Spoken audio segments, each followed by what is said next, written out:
Hey everybody, Josh Sigurdson, a World Alternative Media here, and of course we're joined by author and economic analyst here at WAM, John Sneisen. And, we've slowly watched a global financial system go off the edge of a cliff over the last several years, and we've been reporting on it. And one of the major suspects that we've been focused on over the years is, of course, the good old Mario Draghi. Now, Mario Draghi has made some, he's very bullish, of course, but he, all these Keynesians that are running these massive criminal rackets are always very bullish on their own criminal activities. But he has been under the, kind of the covers. He's been slowly pushing desperate implementations in. Like, I remember we were reporting a couple years ago, or maybe a year and a half ago, about how he wanted to end depositor insurance, which would be great if there's a cashless society, because then, if they just bailed in your bank account and took all of your money, which isn't yours when it's in a bank, by the way,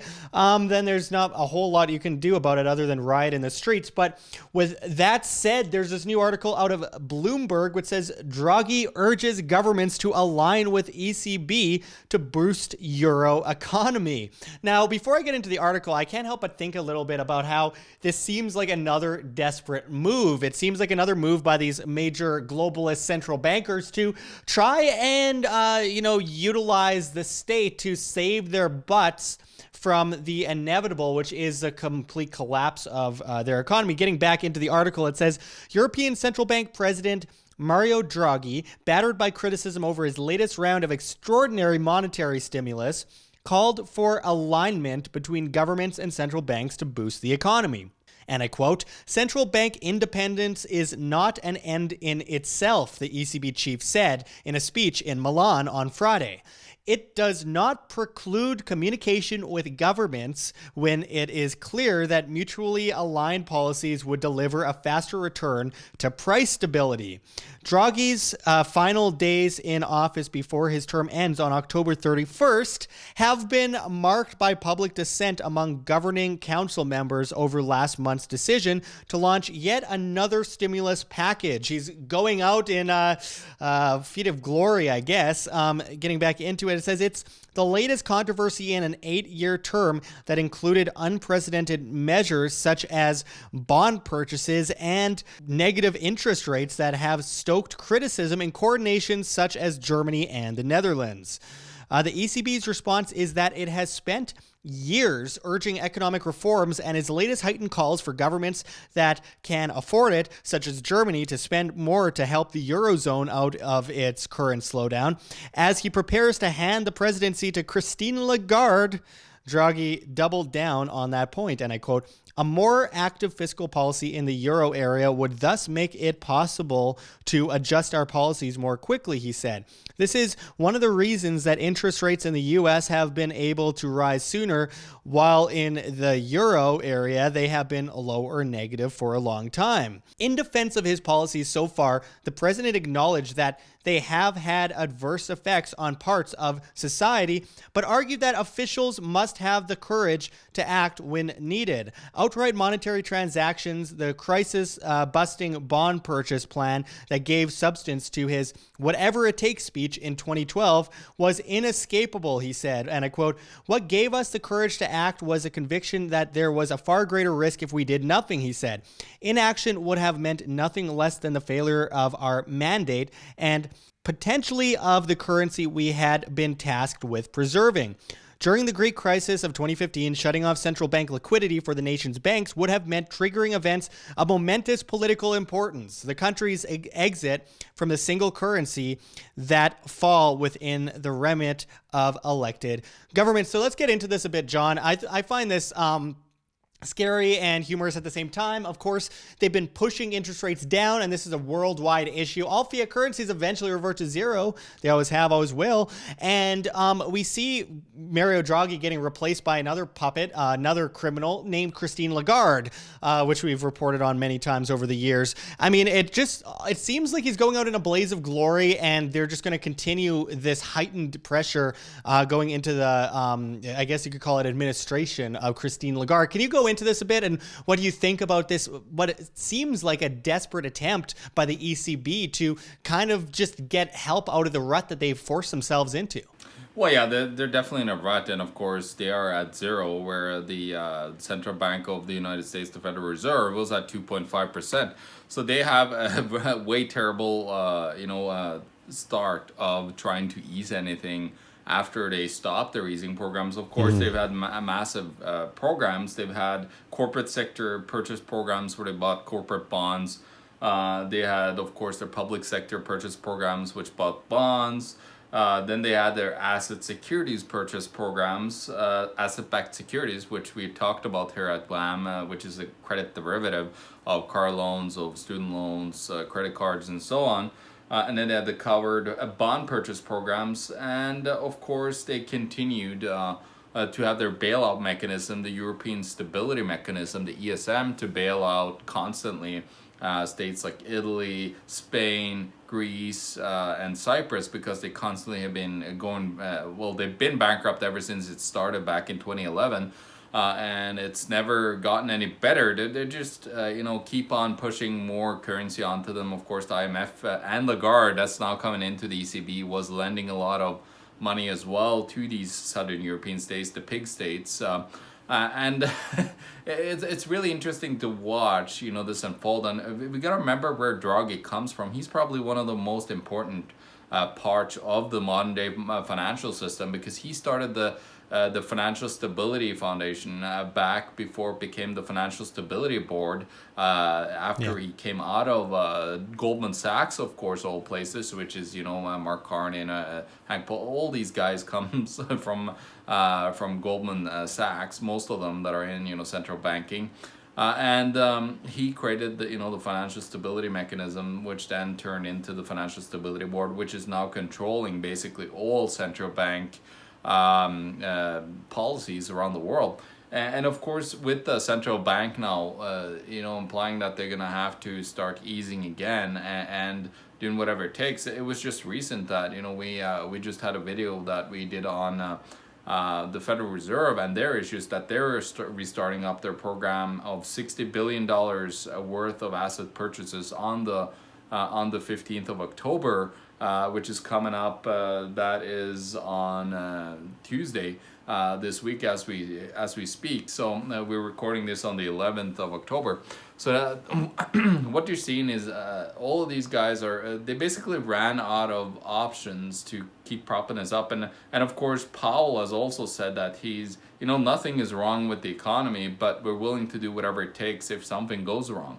So they're basically telling us that, in case of a massive deflationary event, because that's the worst enemy of these central bankers, that actually the financial system is trying to recover and recuperate itself from massive debt binge that has been around the world from cheap interest rates brought upon by these central bankers. They will just keep on printing money and buying toxic assets, and they're hoping that this buying mechanism and keeping interest rates low. And now, of course, it's tons of negative interest rates. Germany, of course, the Bundesbank and the German government is issuing only negative bonds all the way from the 1 month to the 30 year. So that is insane in the first place. And of course, a lot of the southern states have negative, even France has negative interest rates. Denmark is not a part of the euro itself, but it's part of the Eurozone. Denmark and Sweden has negative interest rates. Switzerland, that is outside of the European Union, also have negative interest rates.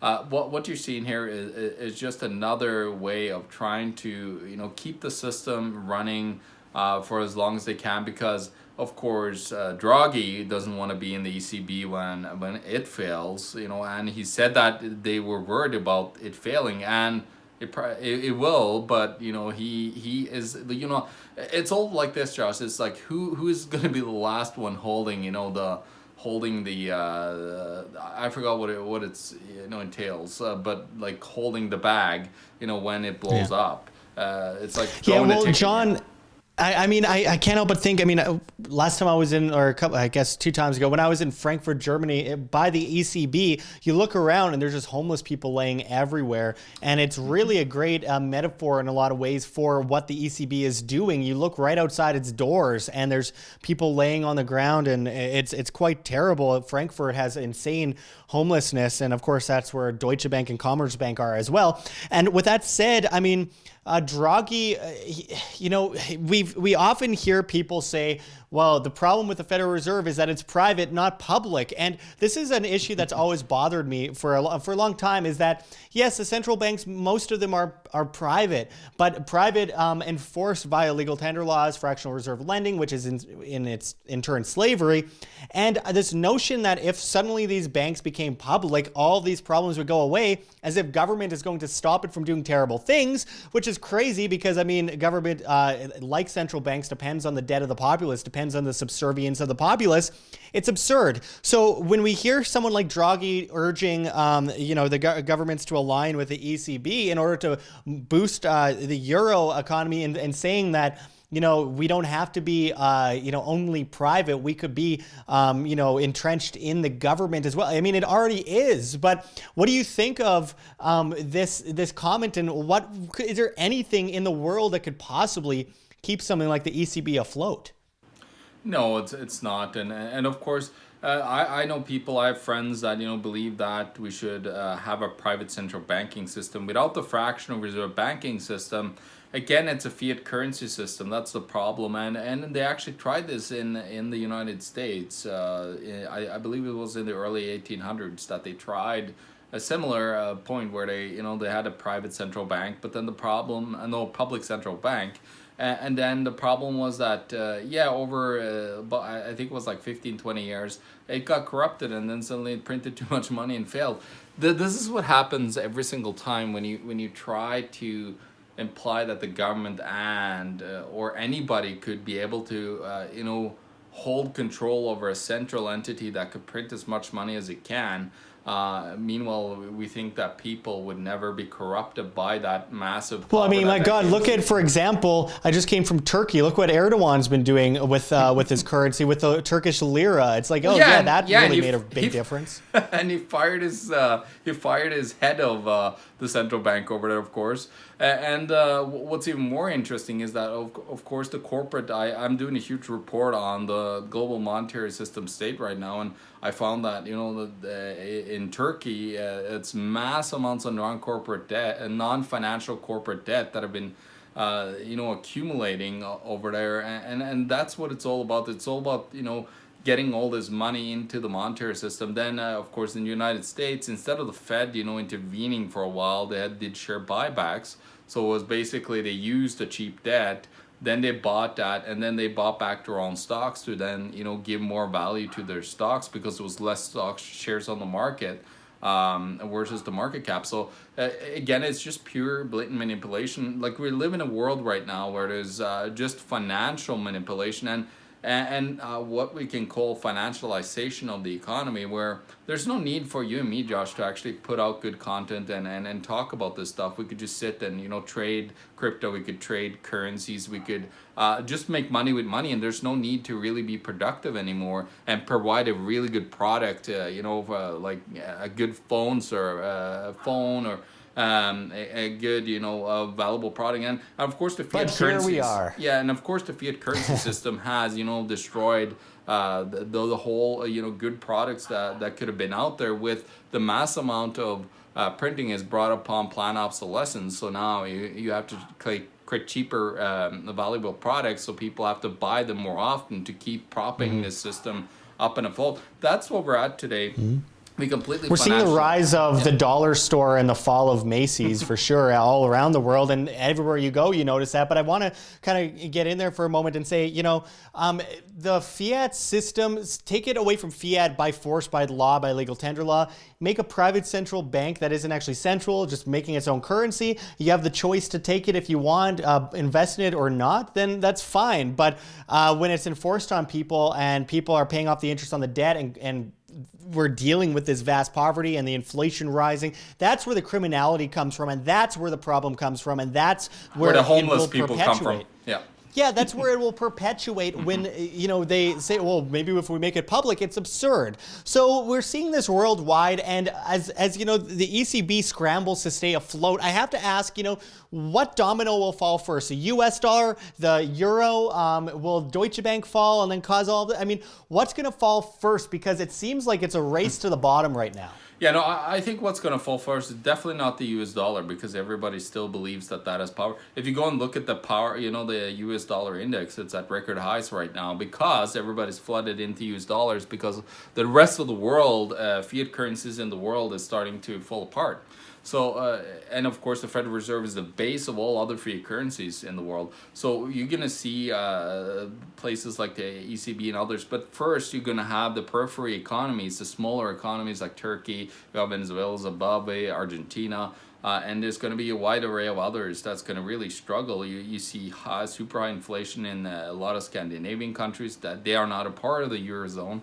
And I think that's going to happen first, where you have these smaller economies is going to topple because they can't take the pressure. And of course, a lot of bigger, like smaller economies like Norway, New Zealand, Canada is not as small, but it's a little bit smaller. Australia, the UK, all these economies have actually racked up on debt where they had a little bit of a slowdown in debt accumulation in the United States. They had mass purchases in these. So these are going to be the first ones, in my point of view, that's going to get hurt really bad. And if you take a look at non-corporate debt, for example, the actual growth, and I'm doing a report, as I said, and I looked at the numbers, in the Eurozone, for example, all the southern European states have barely accumulated any more debt over the last 12 years. So that is substantial. So there's that is not like they're already bankrupt first of all, right? And second of all, now we're gonna see the other, the wealthier states. You're looking at Germany, for example, which is kind of like it's the backbone together with France that holds the whole economy up. You got the Gilets Jaunes, the Yellow Vest movement, protesting the mass amounts of printing that has happened in France. Over there, then you have protests in Germany, of course, and you got mass amounts of homelessness because of this massive money printing and these asset purchase, whatever they've done to manipulate the economy and try to keep this bubble afloat. That's what we're seeing right now. So I think, as I said, we're not going to see the ECB go first, but we're going to see economies around the ECB. And then, of course, who knows with this whole Brexit thing that's going on, which is a huge joke. They literally just pissed in people's faces when they said, they might end up having a second referendum because the first one didn't matter. Nobody cares about a vote or a democracy, right? So it's just hilarious. That's one metaphor to think of. Well, I mean, and I do want to just add, I don't actually think that Turkey's economy is much of a small economy. I've actually never seen so much building in my life. It's a massive forests bubble. Of buildings. Yeah, it's a massive bubble. Mm-hmm. I want to, after this video, I want to get into this a bit with you because I think we should do a report on it because I've never seen anything in my life so crazy. I've never seen a country build so much anywhere, every single piece of land. Yeah, exactly. Yeah, exactly. So anyway, so there's so much going on. This is what happens when you bring in central banks, when you have governments that have all this control. When you talk about centralization, it's a fake economy. It's like we interviewed Robert Kiyosaki a while back ago. It's a fake economy. Everything's fake. Everything's falsified, and everything's just propped up. And they come to the rescue to save the economy from the problems of the fake economy by throwing more fake stuff at it. For everything from share buybacks to these massive bailouts, these repos. I mean, it's just so absurd at this point. And I think what is interesting to me is that the vast majority of even the most mainstream Keynesian economists are acknowledging that we are looking at a recession on our doorsteps at this point. And it's something we talked about for years, and I don't think the recession ever ended since 2008. It's been propped up and papered over. It's been a depression. It's just papered over, exactly. Yeah, exactly. But ever since then, we've just seen it propped up. But we've been talking about it. We talked about the inevitable end because it was obvious that this was going to happen. And now here we are. And I don't expect people to, high five me or high five you or, praise your book for, predicting it. It was just basic economics this whole time. And here we are going down this rabbit hole. And unfortunately, most of the populace will be blindsided by it.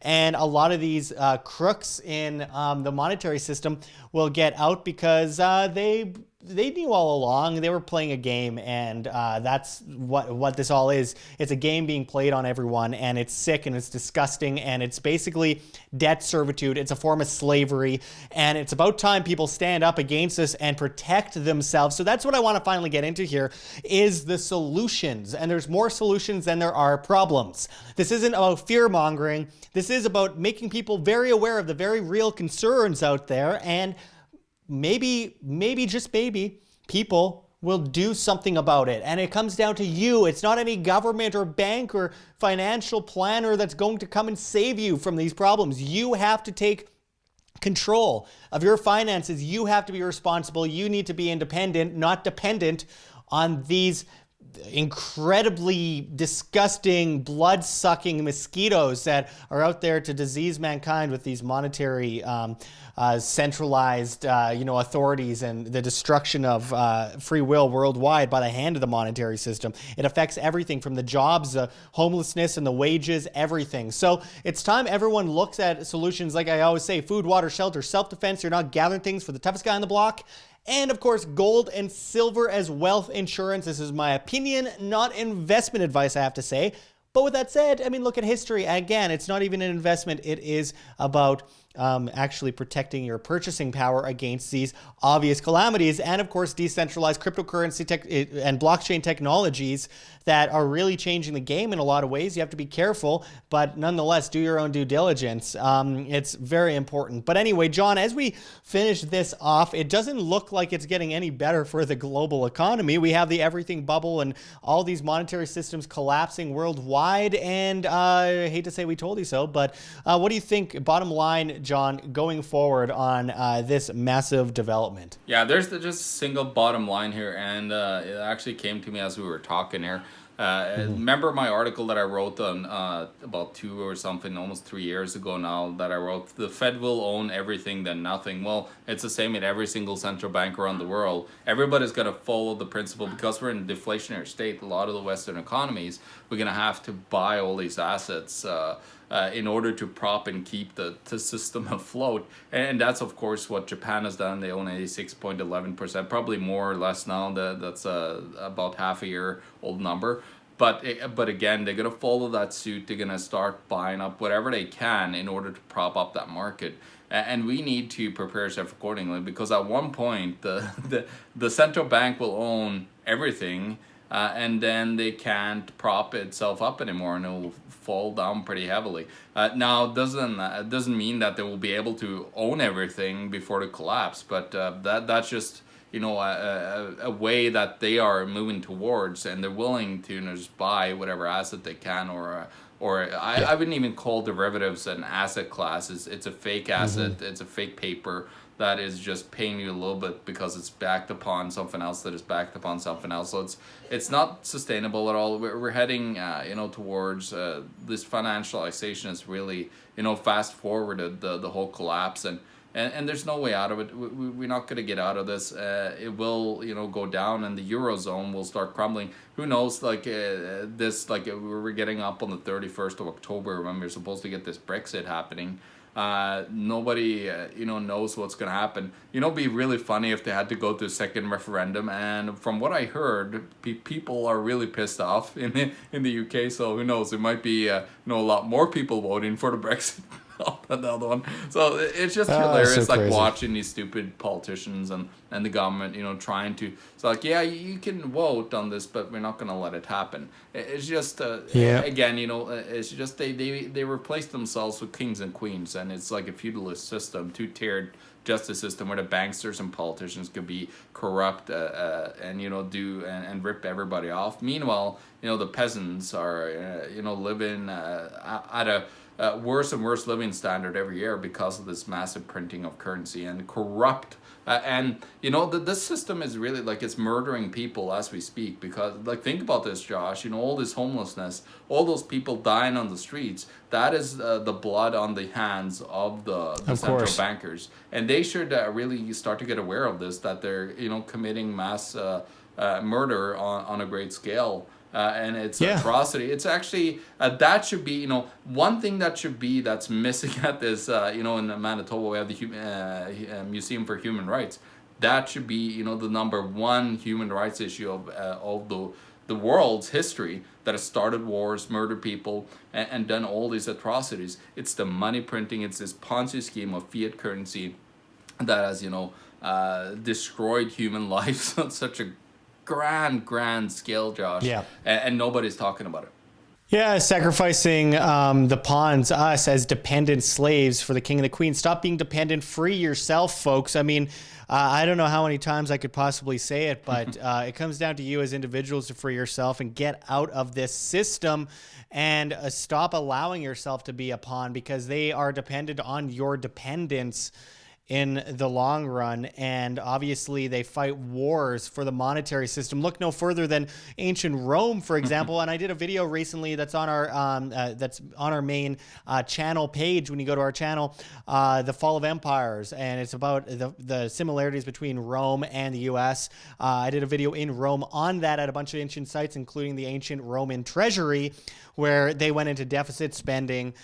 They did coin clipping and all of that to keep up with their wars. It's funny how the U.S. Treasury and the Roman Treasury looks exactly like as well. Yeah, it's funny how that happens. And so many treasuries around the world, and, you know, that kind of gets into my ancient civilizations videos, but all the same. Anyway, there's so much to talk about here, and we will be back at you with much more on this subject. Make sure to check the outro video and the comments below in the description as well. Coming up right after we sign out, it's important. We need your guys' help now more than ever. But anyway, thanks for going into this with us, John. Free yourselves, free your minds, decentralize everything. Stop being a slave, guys. Until next time, this is Josh Sigurdson and John Sneisen signing out from World Alternative Media. Find the truth, be the change. Like what you see here, Wham! Don't forget to check the links below. GoFundMe, Patreon. We cannot do it without you guys. Every donation is extremely appreciated, as we're getting incredibly shadow banned. We've lost 80% of our audience since January of 2019 and counting. They are ripping us apart here on YouTube, and the only thing we could do in the meantime as we prepare for the next big step is to ask for help from the viewers that support our free information that we try to post on a daily basis. You can also find us on Subscribestar, where just $1 a month, that's all it takes, $1 a month is all it takes to truly make a huge difference. If everyone gave $1 a month, it would change everything for independent media, and we could win this information war, and we can defeat the mainstream medias eventually. And of course, on Subscribestar, we post subscriber-only content that you'll only see on Subscribestar. So make sure to pledge there, become a patron. That makes a huge difference, guys. And also, don't forget to check out our Bitcoin address below in the comments and description, as well as on the screen for you to scan, if you please. And also, don't forget to subscribe to us on the alternatives. We will likely be deleted by YouTube in the next 2 years. It's already happening on a vast scale, so make sure to find us on float.app. That's flote.app. At Josh Sigurdson, as well as at Wham, W-A-M. Float.app is replacing every social media, and I mean, it's just incredible the opportunities it provides for not just creators, but for the average person who wants to get away from these nannies telling them what they can or cannot see. They plan to replace Facebook, Twitter, YouTube, Twitch, Tumblr, Reddit, and Patreon. You could subscribe to us on Float and pledge with cryptocurrency. It's really innovative. We are also on BitChute at World Alternative Media, as well as so many others, Minds, PocketNet. You can find us at World Alternative Media on Instagram. There's many options. And finally, don't forget to join us at Anarchapulco 2020, the famous event, the best liberty event known to mankind, other than perhaps Anarcho Vegas 2020. There are 2 major events coming up that we are extremely excited about, and you can use promo code WHAM, that's W-A-M, and save 10% on your tickets to these legendary conferences. There's so many amazing people speaking there. You won't want to miss it. So make sure to support in any way you can, even if it's just sharing our videos, pressing like, pressing to be notified. Anything helps, folks. You are the change you wish to see. Thanks for watching, everyone. And until next time, this is Josh Sigurdson signing out from World Alternative Media. Find the truth, be the change.